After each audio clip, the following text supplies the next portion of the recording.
Hello everyone, this is CE4 0017 Conceptual Design Module at the University of Dundee, and welcome to your Autodesk Revit tutorial. The subject of the tutorial will be this timber structure right here. It is Eleanor Palmer Science Lab located in Kentish Town, North London. It is a part of the Eleanor Palmer Primary School, and its main purpose is to accommodate classes and after-school clubs for up to 31 students, and to share this space with other schools and with the local community. Let's just have a look at the structural how the structure works and the structural information that we can take of this case study. By the way, I will upload a link to that file somewhere below the video, so any of you can study it by yourself. But yeah, so what we will need to create a structural model is the dimensions, the section sizes of columns and beams, the distances between the columns right here, um, and the levels and the height of levels of different levels. So we've got the level 1 or ground level, level 2 and level 3 at the top. The key feature of this structure is a very distinctive triangular timber roof. And let's just, before going into the modeling, let's just take a second and have a look, try to analyze how this structure works. So this is a very good picture actually. So you can see how the structure runs across the roof. So the purpose of that is to transfer the lateral loads, the wind loads, from one side to another in order to avoid any bracing on the side on the west and east walls. Um, as the structural engineer mentions, um, well, she says exactly that. So the raised triangular roof could be used to transfer load through bending from the upper roof to the lower level. These columns were also used to restrain the top of the Victorian masonry wall, transferring this load back into the roof and through the triangular truss shape back to the end timber diaphragm shear walls.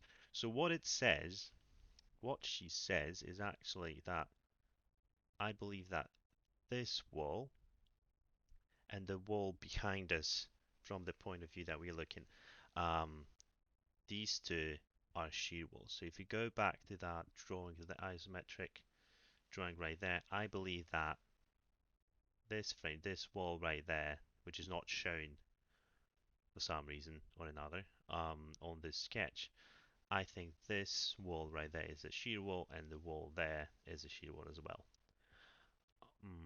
And which makes sense because that truss only transfers the loads between those two walls. What we need is to create a grid. That will be the starting point of our model. So let's go to Revit and start a new project. So from the template file, we need to choose a structural template and then create new project template and click OK.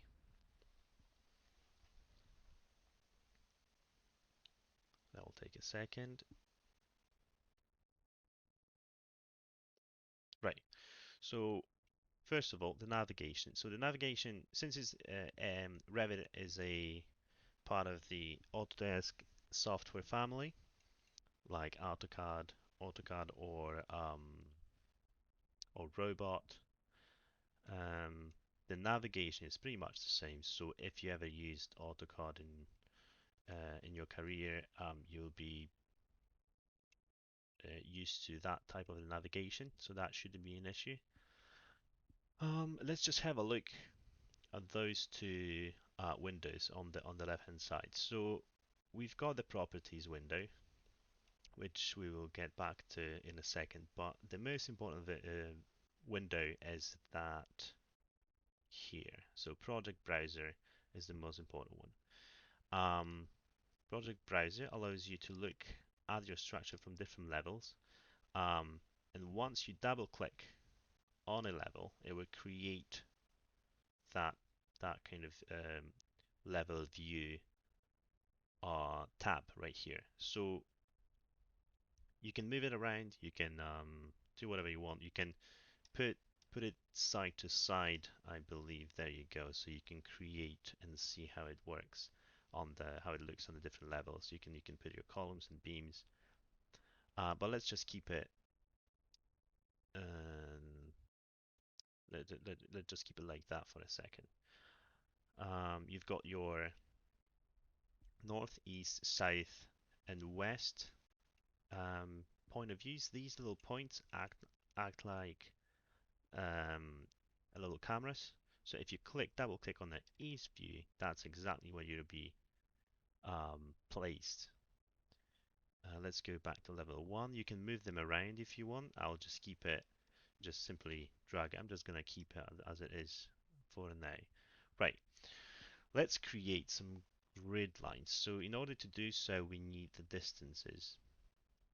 Let's go back to the PDF file. Right, so I think on the very last page, they mentioned the layout of there you go. So exposed 300 by 90 timber columns are at 2.74 meters centers and run along the east and west walls. So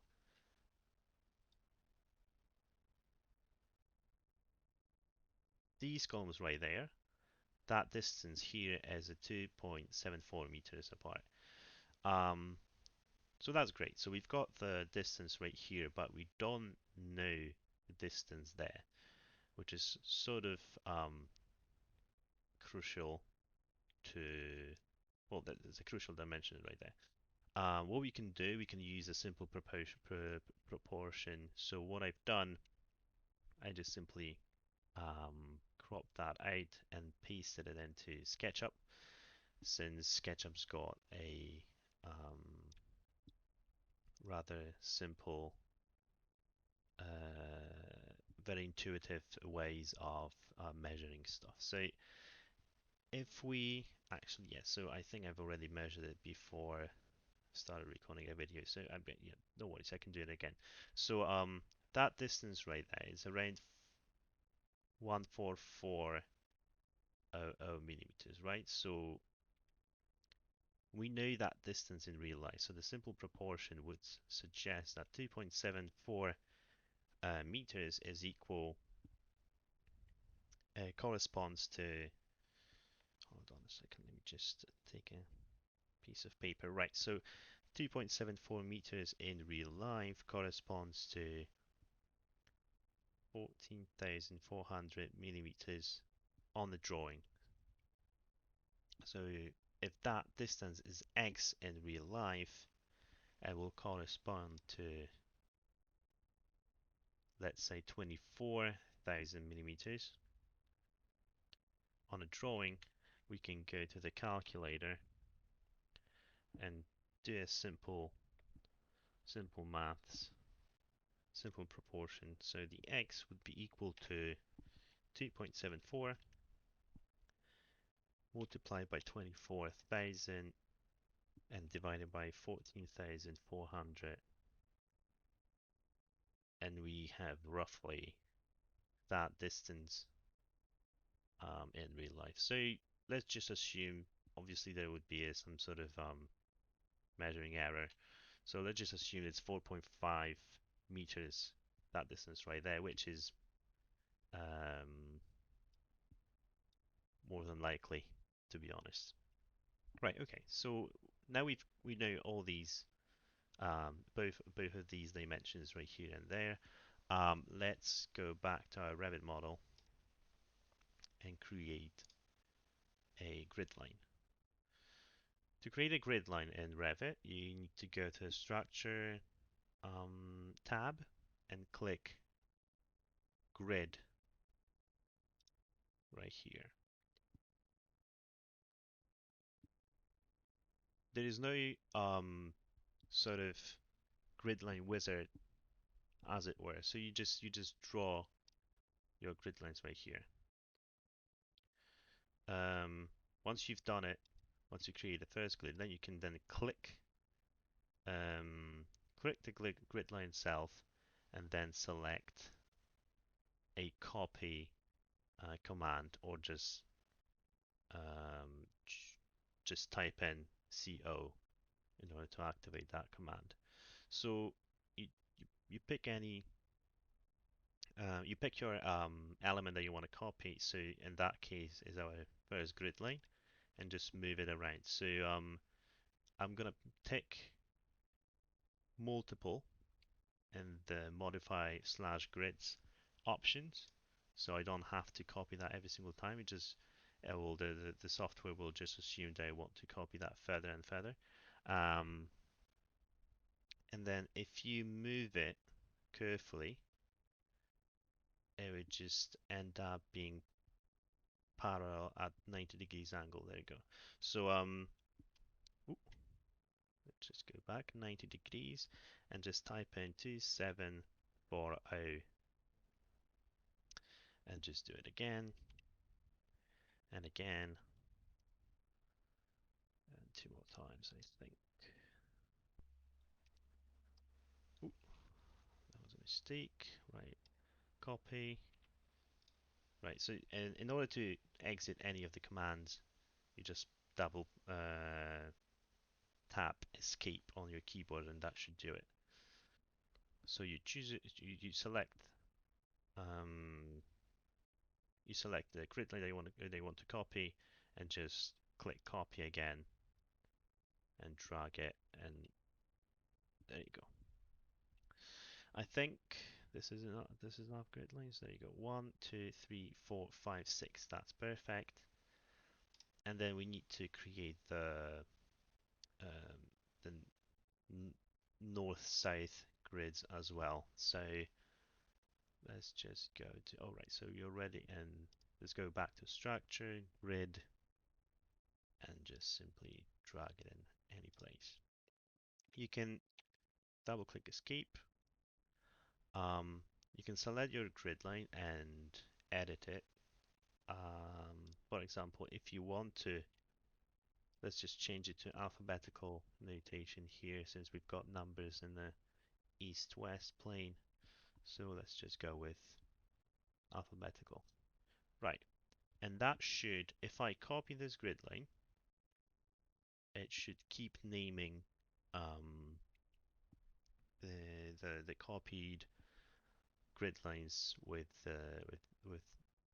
consecutive letters. Right, what did we say? 450, wasn't it? Right, there you go.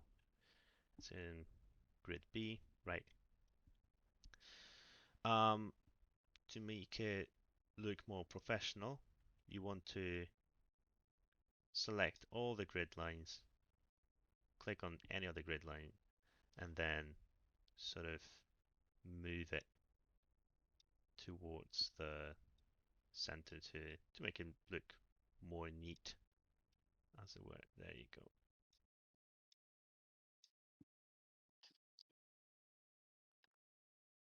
Okay.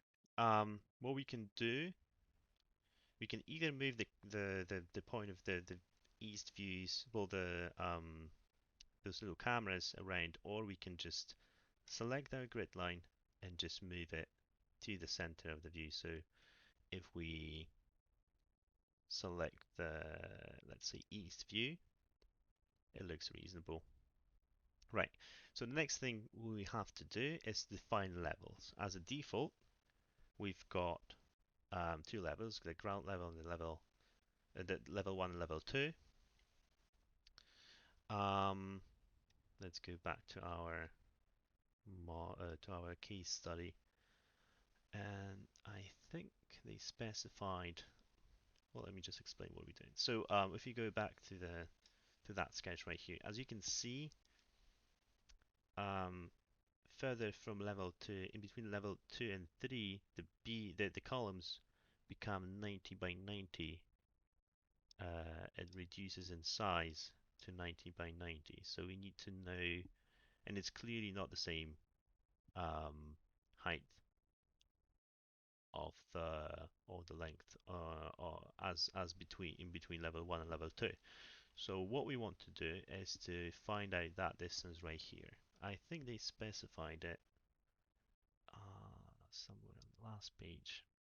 There you go. The columns reduce to 90 by 90 and rise 1 meter above the beams to support the highest set of sawn spruce beams. So let's create a level. So in order to create a level, you just go to again to the Structure tab.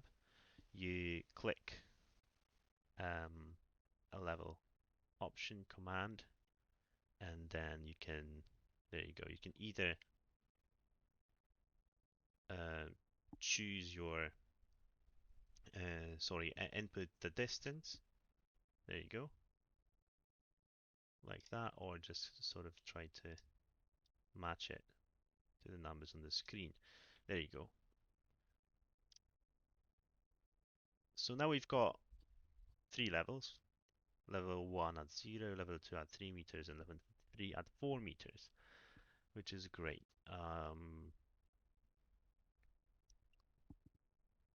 Now,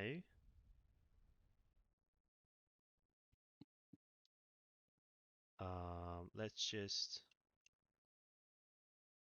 Oh, right, let's just go back for a second. So, um, we know that the distance from level 2 to level 3 is 1 meter, but we're not quite sure about the distance from level 1 to level 2. So what we want to do is to, again, do a simple proportion to sort of estimate that distance. I think there is one, there you go. That picture right here is perfect for doing that, sort of estimating the height. So we've got a skeleton here, which is probably 1.8 meters. So let's just assume that it's 2 meters. That's another 20 centimeters right down there. So let's just assume it's 2 meters tall. Um, then again, just to look at at a simple proportion, we need to, since it is in perspective, we need to sort of create guidelines along with the shells, lines of the shells, so they meet at some point like here, and then if we there's another line drawn back to here, so the distance from there to there should be 2 meters in real life. And then again, if we mark that distance from that point to the roof as x, we can do a simple proportion as before, and it just so happens that that distance right there is 3 meters. So the default setting is absolutely right at this point at this in this model. So we're not going to change it. Let's go back to our plan view of the structure, and let's put in some columns and beams. Right, okay, so we know that there's a cross section of the beams numbers, I think it's number 4, so it's 300 by 90 column. And we know the material as well is the sawn spruce, which is a softwood. So let's go back and and try to put in some columns. To create a column, you need to go to Structure tab, click Column, then we've got a bunch of options right here. The most important ones are the input options. So you've got that greenish ribbon right there. What you want to do is, well, it's up to you. So you've got two options here, depth and height. Depth means that at whatever level you'll be creating your columns at, depth means it will go into the page, so it will go below that level. And height means that it will go up from the level you're drawing at. So what we want to at level 1, since level 1 is our ground level at it's our ground level, we want the column to go up to level 2. So you can either specify the height of the column, or you can sort of just tell Revit to draw a column in between level 1 and 2. So that's what we'll do. Next up, we will need to choose well, what kind of column we want to put in. So as a default, we've got the universal column, universal steel column. We would like to choose a timber one. As you can see from the drop down here, these are probably the most popular columns that people choose when designing. As you can see, we can't see timber anywhere here. So we will have to import import the material into our project. Okay, so let's go to load family, and then we've got our drop down here. So it depends. For some reason in open and detail items, but what you want to choose is the UK folder. So we've got different libraries, and then you go to UK since we're designing in UK, and then you want to look for structural columns. Then you want to click on the wood, and then timber. Since we're using 300 by 90, let's try and find whether they've got that cross section as standard in here. Well, they don't. Okay, so well, we will create one. So let's just click on any of the cross section that you want. Click OK to import that into the project, and then we will click Edit Type to create a cross section that we want. 300 by 90. So we just type in 300 by 90, and then you can preview your beam. I think it won't change until it's applied. Okay, never mind. And then be careful because you have to recalculate the structural area, the cross-section area, because it for some reason doesn't update automatically. So the cross-sectional area is 0.027 meters squared, and then you click apply. There you go. That's our new shape. And then you can input the, oh, right, okay. Right, let's just, also you would have to rename it as well. What I should have done, to be honest, what I should have done is to duplicate, yeah, so let's just go back, right, okay. So you click edit type, you click duplicate, you change the name, and then, well, you change these parameters and then click apply and okay. Right, okay, so you can choose that add grid intersection. So it would,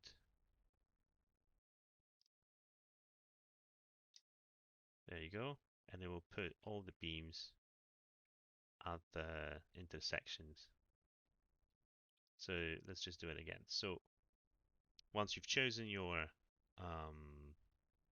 beam that you want to put in, you just simply click Add Grids Intersections.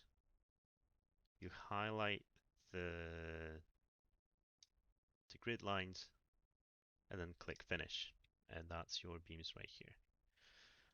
You can then check whether that's what you wanted, and if it's actually created columns between level 1 and 2 when you click on the default 3D view, or you can find the 3D view from your project browser.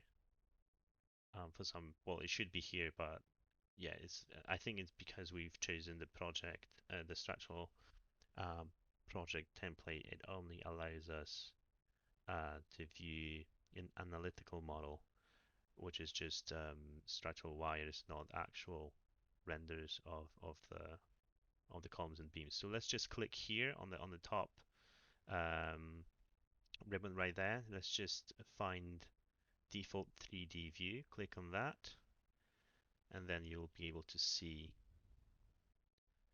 your columns in between level 1 and 2, which is exactly what we wanted. Okay. Um, let's go to level 2 and then insert the reduced sized columns. So let's just go to structure tab, click on columns, um, and then click on the, actually it doesn't matter, you can just stick to that, and then edit type, duplicate, remember to do that, and then rename it to 90 by 90, change the parameters, then recalculate the cross-sectional area,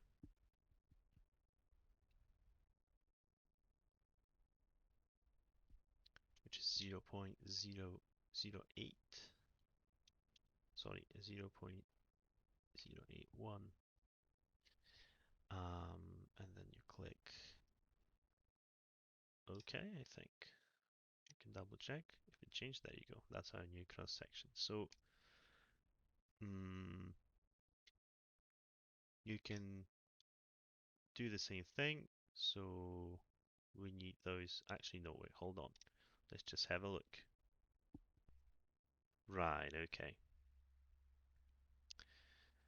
At this point, I think it's useful to define how we look at this structure. I don't think they define where is north, south, east, and west sides. So I'm just going to take the liberty and do it myself. Right, how do I?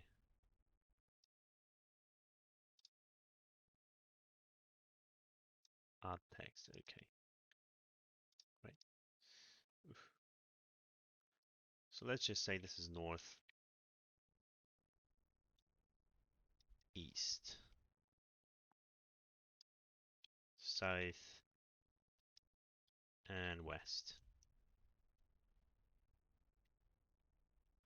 In that case, now we can look at our structure again. So north, east, south, west. So we only need those reduced size beams in here, here, here, here, and here. Right, so it goes like that. Okay.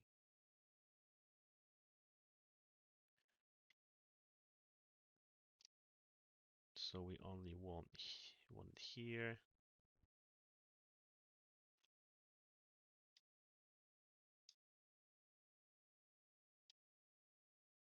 It's probably better to create. So let's just cancel that add grid intersection command. So If you click on the cancel button right there, it would just cancel the whole selection.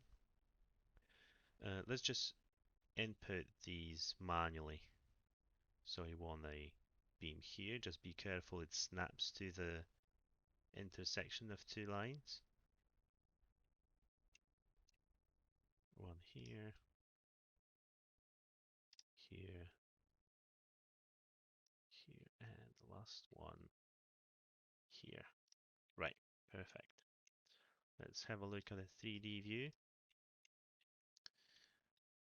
Double click escape to exit the command. It's almost right. Let's have a look at our project, at our drawing. So as you can see in here, the center of the grid is defined by the reduced size column. So we need to move the 300 by 90 to the side, align it with this reduced size column in order to make it work properly. Right. In order to do that, let's just select our reduced size column. Right. There is a command called align. So you can either find it on that ribbon option modify / structural columns menu, or you can type in AL and that will automatically select that option. So what it does, it aligns one or more elements with a selected element. So what it means that the first selection is the basis of the alignment. So if you select the first element, so I'm selecting this wall of this element, and you click on the second element, the second element will align with the first one. There you go, like that. Then you've got this icon, that little lock icon. So you can lock it. So in the future, if you move it around, if you move that around in that plane, it will stay the same. But in the other plane, it's not locked. So it will stay the same.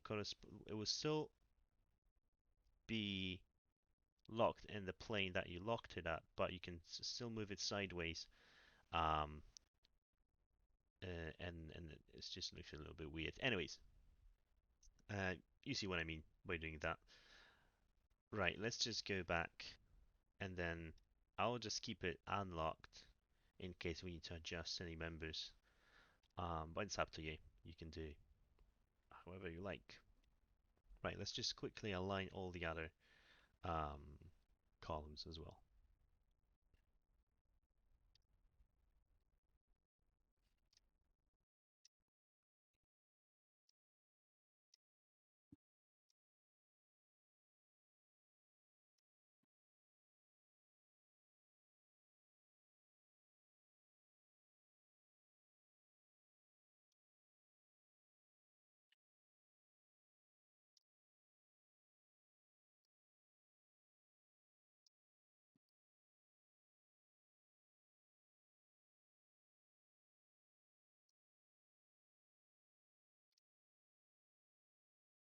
Right, okay. So now it's starting to look like what we want it to do.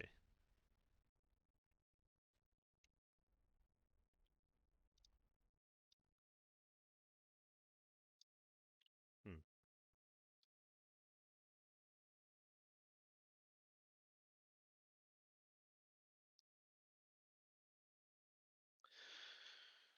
Right. I think it's quite important to mention that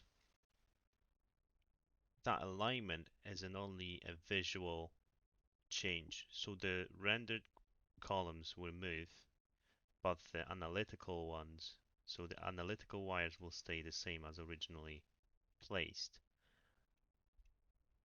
We'll just keep it the same for the purpose of this exercise, but you would probably want to keep it to the center of that little reduced size column. But We'll see. We can always change it and adjust it later. Right, okay. Let's go back to our model, to our drawing actually.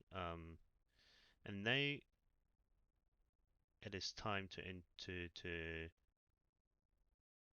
introduce the beams. Yep. So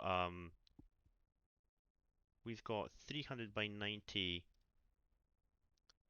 beams as well, and I think all of them are the same section size, even though these are longer than these ones. Right, okay. So let's just go back to Revit and then create. Let's go back to our plan view to level 1, sorry, level 2, and go to Structure tab, click on Beams. Right, okay. If you haven't saved the project uh, before, at some point the software will prompt you to do so, so you don't lose um, your progress. So let's just save it really quickly. Um,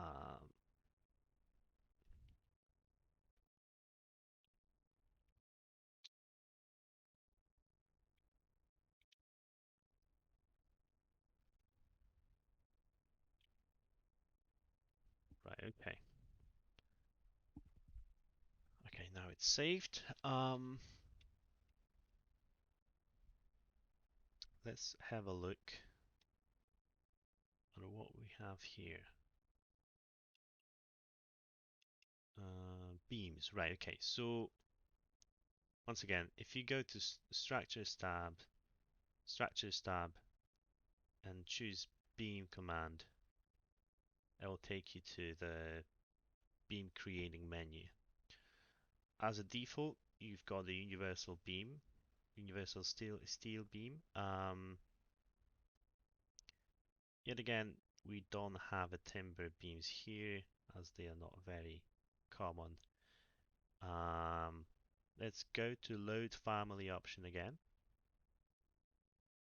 and then be careful because that's the last folder that so the window that opens, it opens the folder that you last entered. So um, these selections right there are for structural columns, not for structural beams. So what we want to do is go back one more, okay, and then now from the UK library you can uh, material library you can choose look for your beams. Excuse me.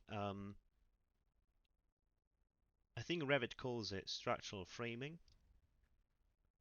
and then you can go to wood folder and choose timber. And then again, as you can see, they don't have the 300 by 90 as a standard section size. So let's just choose whatever section you want and click OK. And then, right, okay, so we've got an error coming up which says an incompatible version of family timber is already in use in this project and cannot be loaded. What this message means is that in this project there's already family called timber that exists, and therefore it cannot load a beam from timber family, since there can't be two folders called timber in the same project. It's just a programming error, I guess. Right, okay, so what we want to do is to go to project browser and then look for families. Click that little plus to extend that folder and then look for structural columns. There you go. Then you've got your timber folder right here. You want to click on it, left click on it, and then right click, rename it. Let's just call it timber columns. And then let's try it again. Structure tab, beam command. load family. I think that should be, yeah, structural framing, wood, and timber. There you go. That solved that error. And then we want to edit type, duplicate 300 by 90, and then we want to set that to 90, so that's a B section. For some reason in this view, these are the other these dimensions are the other way around. So don't worry about it. You want to keep the B dimension, the breadth of the beam to 90 and the depth to 300, and then it's again to 0.027. Click apply and OK, and that's our beam here. Okay, so from the menu, from the modify slash place beam menu, you can then again choose where to put the beam. So since we are on level 2, we want to put the beams at level 2. Structural usage out, keep it to automatic. 3D snapping, just leave it, and then you want to make sure that chain is ticked. So what it means is that if you untick it, what happens is if you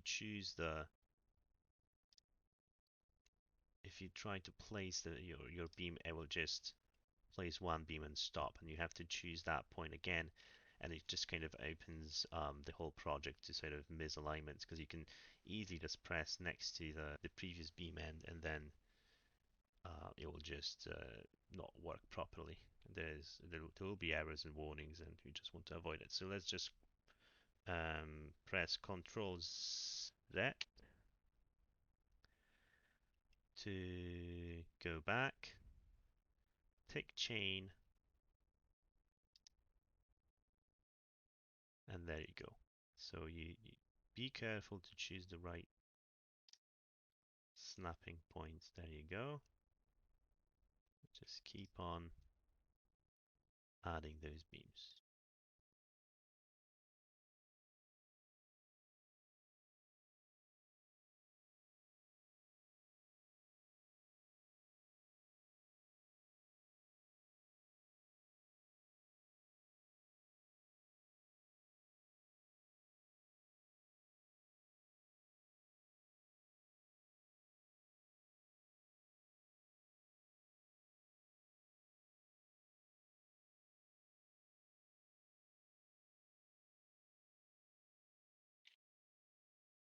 Okay, right.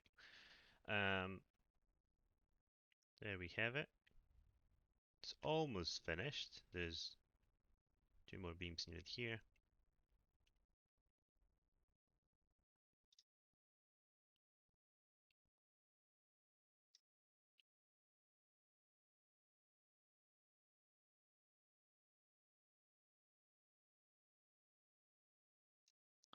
All right, okay. Here we are. This is our structure. You can choose how you want to view the rendering. Um, so on the bottom of the screen of that window, you should have next to the scale, you should have the visual style, and right now we have wireframe. So if you click on that and then choose shaded or realistic, I'll just prefer shaded. Okay, now our structure starts to look familiar, and the only thing that is missing now is the joists and the roof panels. So let's just go back to our case study, scroll down to see the roof plans. This is the upper the roof plan of the upper triangular roof structure, and this is the lower. So that's level 2, that's level 3. Let's just look at level 2. What we don't know is the distances between those two joists. Well, not those two, but it's just all the joists from center to center. But what we do know is that distance right here. So this is 4.5 meters, and we have 1, 2, 3, 4, 5, 6, 7, 8, 9, 10, 11 joists. Therefore, 4.5 divided by 11, it's 409 millimeters. Right, okay, so let's just keep it to 400 um, just for the ease. Obviously, for your structures, for your models, you would know the distances because you specify them as an engineer. Um, I'm just uh, recreating the structure that already exists. So I just use that to kind of for the purpose of the exercise. But anyway, let's just go back to Revit.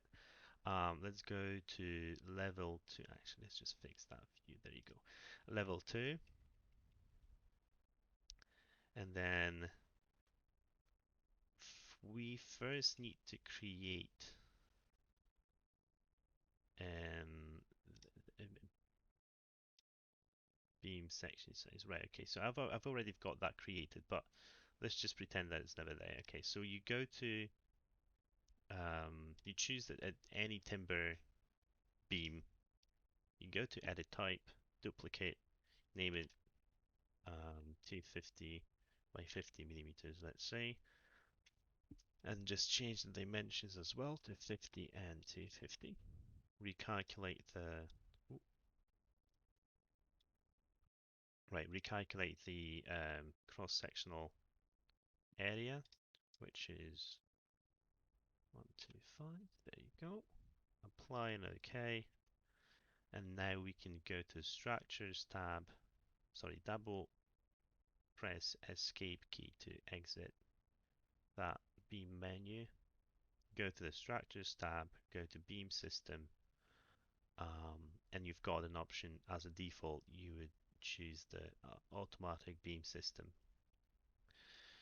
You choose your beam type. So we've just created 250 by 50 millimeters. Justification center, that's fine because that's what you want. And then layout rule, you choose the fixed distance, and then our distance that we just calculated is 400 millimeters. So this is level 2, isn't it? Yeah. So let's just create those joists. Simple as that. Let's go to level 3 to create the joist on the top of the upper roof. Then again, structural beam system, automatic beam system, and you just click on those beams right there. Let's go to the 3D view. This is exactly what we expected the structure to look like. Just trying to figure out whether there's anything. You might want to look at uh, the beam structures, sorry, the beam system up close, just to see whether there's no overlap with actual beams framing the structure. It seems to be alright. Okay, and well, there you have it. This is our structure. There's probably a couple of things that we could do in Revit before exporting it, exporting the model into Tekla Structural Designer. We could add supports, and we could add the shear wall as I've talked about it at the very beginning of the tutorial. So the shear wall would go here and there at the very end.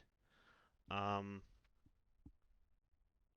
the only issue with that is that Revit from, I think from 2019 version onwards, they removed the all the tools related to timber, and the only way of dealing with timber diaphragms, sheer timber walls, or sheer timber diaphragms is to use a third-party add-on, which are very expensive, as you can imagine. But there is ways of doing it in Tekla Structural Designer. So let's just export this model next week and then deal with it in Tekla Structural Designer.